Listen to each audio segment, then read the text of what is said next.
जय जय रघुवीर समर्थ. समर्थ म्हणतात की अन्नदान ही श्रेष्ठ दान आहे, ज्ञानदान ही श्रेष्ठ आहे, तर रक्तदान ही श्रेष्ठ आहे असं समर्थ आपल्याला इथे सांगतात.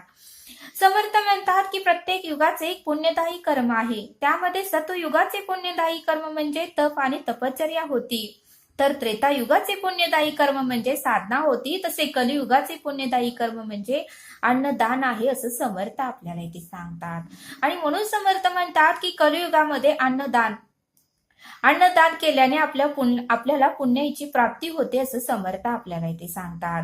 म्हणून समर्थ म्हणतात की पोट भरल्यानंतर प्रत्येक जण आपल्याला भरभरून आणि मनापासून आशीर्वाद देतो. एखाद्या भुकेलेल्या व्यक्तीला जर आपण अन्नदान केलं तर ती व्यक्ती ही पोट भरल्यानंतर ती आपल्याला मनापासून आशीर्वाद देते असं समर्थ आपल्याला इथे सांगतात. आणि म्हणून समर्थ म्हणतात की प्रत्येक व्यक्तीचे पोट हे यज्ञ कुंडच असते. प्रत्येक व्यक्तीचे पोट हे यज्ञ कुंडच असते आणि पोट भरल्यावर मात्र त्या व्यक्तीला समाधान प्राप्त होते. त्या व्यक्तीला समाधान प्राप्त झाल्यामुळे ती व्यक्ती ही मनापासून आपल्याला आशीर्वाद देते असं समर्थ आपल्याला इथे सांगतात. आणि म्हणून समर्थ म्हणतात की ज्ञानदान ही तेवढेच श्रेष्ठ आहे, ज्ञानदान ही तेवढेच श्रेष्ठ आहे. आणि म्हणून समर्थ म्हणतात की ज्ञान करणाऱ्या व्यक्तीला सुद्धा महाज्ञानी म्हणलं जातं. म्हणून समर्थ म्हणतात की ज्ञानदान करणाऱ्या व्यक्तीला सुद्धा महाज्ञानी म्हटलं जातं असं समर्थ आपल्याला इथे सांगतात. आणि म्हणून समर्थ म्हणतात गुण व शक्तीचे दान देणारी व्यक्ती तर वरदान मानले जाते. म्हणून समर्थ म्हणतात की गुण व शक्तीचे दान देणारी व्यक्ती ही वरदान मानले जाते असं समर्थ आपल्याला इथे सांगतात.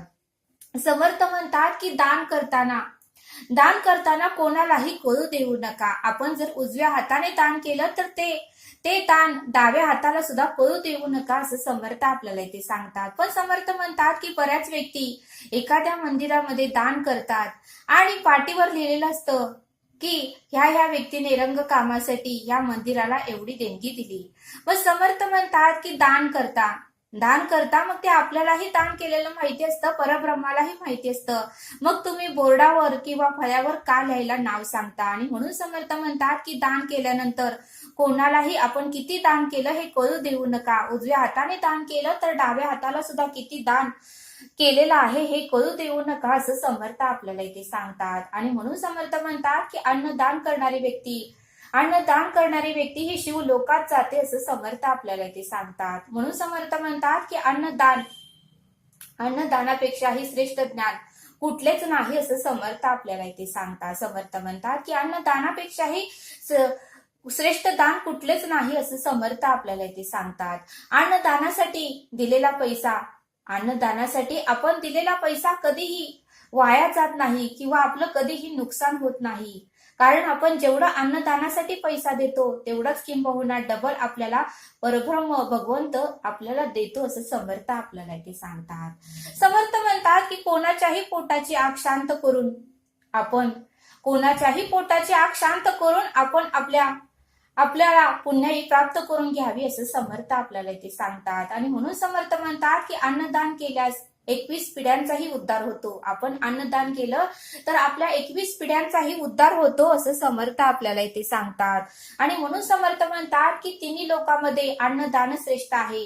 तिन्ही लोकांमध्ये अन्नदान ही श्रेष्ठ आहे. सतयुग, त्रेतायुग आणि कलियुगामध्ये अन्नदान ही श्रेष्ठ दान आहे असं समर्थ आपल्याला इथे सांगतात. आणि म्हणून समर्थ म्हणतात की अन्नदानाच्या या पुण्यामुळे राजा रतिदेवा सुद्धा स्वर्गाची प्राप्ती झाली. म्हणून समर्थ म्हणतात की याच अन्नदानाच्या पुण्याईमुळे राजा रतिदेवा सुद्धा स्वर्गाची प्राप्ती झाली असं समर्थ आपल्याला इथे सांगतात. म्हणून समर्थ म्हणतात की अन्नदान करणारा हा प्राणदान करणाराही असतो. म्हणून समर्थ म्हणतात की अन्नदान करणारी व्यक्ती ही प्राणदान करणारीही व्यक्ती असते असं समर्थ आपल्याला इथे सांगतात. आणि म्हणून समर्थ म्हणतात की जर एखाद्या व्यक्तीच्या पोटामध्ये जर 4-5 दिवस अन्नच नसेल तर ती व्यक्ती जगू शकत नाही. आणि म्हणूनच समर्थ म्हणतात की अन्नदान करणाऱ्या व्यक्तीला प्राणदान करणारी व्यक्ती सुद्धा म्हटलं जातं असं समर्थ आपल्याला इथे सांगतात. आणि म्हणून समर्थ म्हणतात की आपण मिळवलेल्या पैशापैकी थोडा तरी भगवंताच्या कार्यासाठी आणि अन्नदानासाठी आपण खर्च केला पाहिजे. आपण मिळवलेल्या पैशापैकी थोडा तरी, चतुर्थांश भाग तरी भगवंताच्या कार्यासाठी किंवा अन्नदानासाठी आपण खर्च केला पाहिजे. भुकेलेला अन्न द्यावे आणि भगवंताचे स्मरण करावे. भुकेलेला अन्न दान द्यावे आणि भगवंताचे स्मरण करावे. यामुळे आपल्याला पुण्यही प्राप्त होते असं समर्थ आपल्याला इथे सांगतात. समर्थ आपल्याला एक बोध सांगतात. समर्थ म्हणतात की एकदा गुरुदेव आणि त्यांचे शिष्य असेच परगावी जात होते. त्यांचं काहीतरी काम होतं म्हणून ते परगावी चालले होते. मग चालत जात असताना खूप वेळ झाला आणि त्यामुळे सर्व शिष्यांचे पाय दुखू लागले. आणि मग शिष्याने गुरुदेवांना विनंती केली की गुरुदेव, आपण थोडा वेळ मुक्काम करूया आणि मग प्रवासाला चालू करूया. त्यावेळेस गुरुदेवही म्हणाले ठीक आहे. आणि गुरुदेव म्हणाले अशी ठिकाण शोधा की ज्या ठिकाणी पाणीही असेल, आपल्याला खाण्यासाठी फळांची झाडेही असतील, अशा ठिकाणी आपण थांबूया. आणि गुरुदेवांची विनंती मान्य केल्यानंतर शिष्यानेही ज्या ठिकाणी पाणी आहे आणि ज्या ठिकाणी फळांची झाडं आहे ती शोधली आणि त्या ठिकाणी त्यांनी मुक्काम करायचं ठरवलं. मग एका शिष्याला मात्र सीताफळाचं असं मोठं झाड दिसलं आणि मग सर्व शिष्य मिळून सीताफळाच्या झाडाकडे गेली आणि सर्व शिष्यांनी ठरवलं की गुरुदेवांसाठी आपण हे सुंदर असे सीताफळे तोडून नेऊया. आणि ते सीताफळ तोडण्यासाठी गेले. पण सीताफळाचं झाड असं होतं की ते खाली दरी होती आणि सीताफळाचं झाड वाकडं आलं होतं. दरीच्या साईडला सीताफळाच्या झाडाला सर्व फळं आली होती आणि कोणीही जर ते फळ तोडायला गेलं की त्याचा तोल जाऊन तो दरीत पडत होता. मग बऱ्याच शिष्यांनी खूप प्रयत्न केला की आपण गुरुदेवांसाठी आपल्यासाठी एक तरी सीताफळ तोडूया. किती छान आणि किती मोठे आणि सुंदर अशी सीताफळ आलेली आहेत असं सर्व शिष्यांना आवडू लागलं. पण पाच शिष्य होते, पण 5 जणांनाही ते फळ तोडता आलं नाही. कारण तोडायला गेलं की त्यांचा तोल जात होता आणि तोल गेला की तो दरीतच पडत होता. कारण खाली अशी मोठी रुंद दरी होती आणि त्याच्यावरतीच सीताफळाचं झाड आलं होतं. मग मात्र ते फळ त्यांना तोडता आलं नाही आणि ते 5ही शिष्य गुरुदेवांकडे गेले आणि गुरुदेवांना म्हणाले, गुरुदेव, आम्हाला क्षमा करा, आम्ही तुमच्यासाठी सीताफळ तोडायलाच गेलो होतो, पण सीताफळाचं झाड हे दरीच्या कडेला चाललाय आणि ते तोडायला गेलं की तोल जातोय आणि दरीतच माणूस पडतोय. मग गुरुदेवांनी त्यांना त्या सीताफळ झाडाची सर्व काही कथा सांगितली. गुरुदेव म्हणाले आपल्याकडे जे ज्ञान आहे ते आपण इतरांना दान केलं पाहिजे. आपल्याकडे जर अन्न असेल, भरपूर आपल्याकडे अन्न असेल तर ते सुद्धा आपण दान केलं पाहिजे. त्याने आपल्याला पुण्याही प्राप्त होते. या सीताफळाचं झाडाचं तसंच आहे. त्यावेळेस शिष्याने पुन्हा विचारलं, गुरुदेव, आम्हाला काही समजलं नाही, तुम्ही परत सांगा.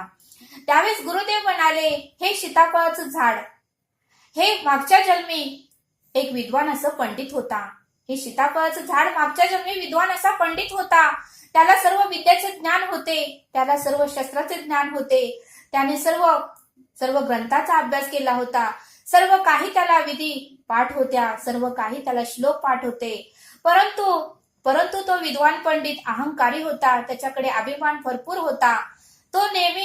त्याला नेहमी वाटत होतं की आपण जर इतरांना ज्ञान दिलं, आपण जर इतरांना हुशार केलं, आपण जर इतरांची पुण्याई वाढवली तर आपलं महत्व कमी होईल, आपल्याला कोण विचारणार नाही, आपल्याला कोण किंमतही देणार नाही, असं त्याला आयुष्यभर वाटत होतं. आणि त्याने कोणालाही ज्ञानदान केलेलं नाही. एवढा हुशार होता, एवढं त्याचं नामस्मरण होतं, सत्कर्म होतं, एवढं ग्रंथ त्याचे पाठ होते, श्लोक पाठ होते, शस्त्राचा अभ्यास होता, पण त्याने थोडं सुद्धा इतरांना सांगितलं नाही, इतरांना महत्व त्याचं पटवून दिलं नाही. आणि मग मात्र शेवटी त्याचा मृत्यू झाला. आणि मृत्यू मात्र असा विचार करतच त्याचा झाला की मी कोणालाही ज्ञानदान देणार नाही, मी कोणालाही शिकवणार नाही, असं करतच त्याचा मृत्यू झाला. आणि मग मात्र ह्या जन्मी तो सीताफळाचं झाड होऊन जन्माला आलंय. मग मात्र ह्या जन्मी ते सीताफळाचं झाड होऊन जन्माला आलेलं आहे. आणि या जन्मातही त्याची तशीच भावना आहे, इतरांना काहीही द्यायचं नाही. आणि म्हणूनच ते अशा ठिकाणी त्या सीताफळाचा जन्म झाला आहे की ते फळ तर मोठं दिसतंय, रसरसीत दिसतंय, पण कोणालाही खाता येत नाही. कारण ते दरीच्या कडेलाच ते झाड उगवून आलेलं आहे आणि त्यामध्ये कोणीही तोडायला गेलं की त्याचा तोल जाऊन तो मृत्युमुखीच पडतोय असं गुरुदेवांनी शिष्यांना पटवून सांगितलं. त्यावेळेस सर्व शिष्यांना काही समजलं आणि मग गुरुदेव म्हणाले की आपण जन्माला आलोय तर इतरांना आपल्याला अन्नदान करता आलं पाहिजे. आपल्याकडे जे ज्ञान आहे ते इतरांना वाटता आलं पाहिजे. जर एखादा आजारी असेल किंवा मृत्यूच्या दारात असेल तर त्यालाही आपल्याला रक्तदान देऊन त्याचाही जीव परत आपल्याला आणता आलं पाहिजे.